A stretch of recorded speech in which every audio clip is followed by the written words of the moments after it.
खरे श्याम्या, तिला फोन लावून विचारू का तिकडे कसा झाला हळदीचा कार्यक्रम? हा विचार. यल्लो, काय चालू आहे? जाने मन कोण आहे?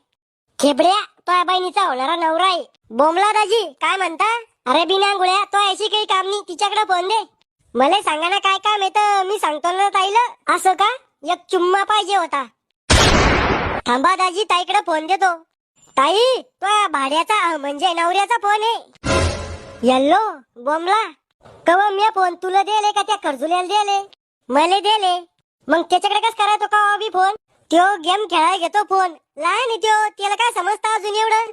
आता जर दुसऱ्या बायच्याने त्याला फोन उचलला ना तर तिथे येऊन कानाखाली मारेन मी त्याच्या. बर ते जाऊ द्या, फोन कशाला केलता? हळदीचा कार्यक्रम कस काय झाला तुमच्याकडे? चांगला झाला. अय ऐक ना, तुला एखादी सक्ती चुलत बहीण आहे का? काऊन? मामा मित्र श्याम्यानी का त्याच्यासाठी पाहिजे होती. मी माझ्या बहिणीला उंदराचं औषध खाऊ